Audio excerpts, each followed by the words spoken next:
दिनांक 1 नोव्हेंबर 2005 पूर्वी नियुक्त व जाहिरात निघालेली असताना नियुक्त झालेल्या शिक्षक व इतर सर्व शासकीय कर्मचारी यांना जुनी पेन्शन योजनेचा लाभ देण्यासंदर्भात शासन निर्णय जारी केलाय। मात्र दिनांक 1 नोव्हेंबर 2005 पूर्वी नियुक्त विनाअनुदानित व अंशतः अनुदानित शाळांमधील शिक्षक व शिक्षकेतर कर्मचाऱ्यांना जुनी पेन्शन योजना लागू करण्याबाबत शालेय शिक्षण विभागाने कुठलाही शासन निर्णय हा अद्यापही जारी केलेला नाही। विनाअनुदानित व अंशतः अनुदानित शाळा 100% अनुदानावर आल्याशिवाय तेथील शिक्षक व शिक्षकेतर कर्मचाऱ्यांना जुनी पेन्शन योजना लागू होणं दुरापास्त झाल्याने हा त्यांच्यावर फार मोठा अन्याय झालाय। याबाबत आता लढा देण्याची गरज असून शिक्षकांच्या प्रत्येक लढ्यात आपण सहभागी असल्याचा विश्वास आमदार संजय खोळके यांनी व्यक्त केलाय। राज्य शिक्षक संघाच्या बुलढाणा जिल्हा अधिवेशन हॉटेल अन्नपूर्णा जगदंबा चौक स्टेशन रोड शेगाव जिल्हा बुलढाणा येथे नुकतेच संपन्न झाले। या निमित्ताने ते शिक्षक बांधवांशी संवाद साधत होते।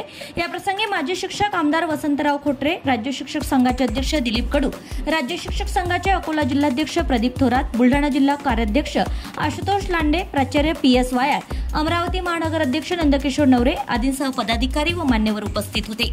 पुढे बोलताना आमदार संजय खोळके यांनी सांगितलं की नवीन शिक्षण धोरणाने शिक्षकांना सर्व पातळ्यांवर आपल्या समाजातील सर्वात आदरणीय आणि आवश्यक सदस्य म्हणून स्थान दिलं आहे। त्यामुळे येणारा काळ शिक्षकांसाठी जितका चांगला आहे तितकी शिक्षकांसमोर आव्हाने उभी राहणार आहेत। 21व्या शतकातील ही आव्हाने पेलण्यासाठी शिक्षकांच्या संघटनात्मक बांधणीची आवश्यकता आहे। शिक्षकांचे प्रश्न सोडविण्यासाठी शासनाचे पूरक असे धोरण आहे, मात्र काही तांत्रिक व अपरिहार्य कारणाने त्याला विलंब लागतोय।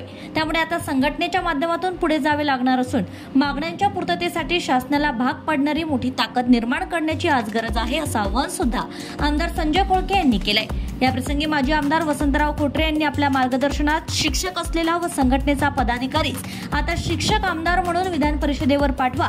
अन्य राजकीय नेत्याला जर निवडून दिलं तर शिक्षकांचे प्रश्न कधीच सुटणार नसून शिक्षण क्षेत्राचं वाटोळं झाल्याशिवाय राहणार नाही।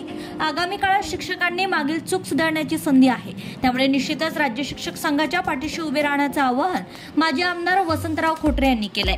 या अधिवेशनाच्या माध्यमातून राज्य शिक्षक संघाचे राज्याध्यक्ष दिलीप कडू यांनी शिक्षकांच्या न्यायहिताच्या मागण्यांवर प्रकाश टाकलाय। राज्यातील सर्व शिक्षक व शिक्षकेतर कर्मचाऱ्यांना जुनी निवृत्ती वेतन योजना लागू करण्यासंदर्भामध्ये शासन स्तरावर लढा उभारण्यासंदर्भात 24 वर्षांनंतर सर्व शिक्षकांना विनाअट निवड श्रेणी लागू करण्यात यावी, तसेच 10, 20, 30 ची कालबद्ध पदोन्नती लागू करण्याबाबत 14 ऑक्टोबर 24च्या टप्प्यावाढीच्या निर्णयाबाबत स्थगिती, अंशतः अनुदानित शाळेतील कर्मचाऱ्यांना वैद्यकीय प्रतिपूर्ती लाभ देण्याबाबत 15 मार्च 2024चा संच मान्यतेचा शासन निर्णय रद्द करण्याबाबत NPS धारकांना उपदान व रजा रोखे करण्याचा लाभ देण्याबाबत अशा विविध मागण्यांसंदर्भात दिलीप कडू यांनी भूमिका स्पष्ट केली आहे। या अधिवेशनाला बुलढाणा जिल्ह्यातील शिक्षक मोठ्या संख्येने उपस्थित होते। Bureau report RCN news.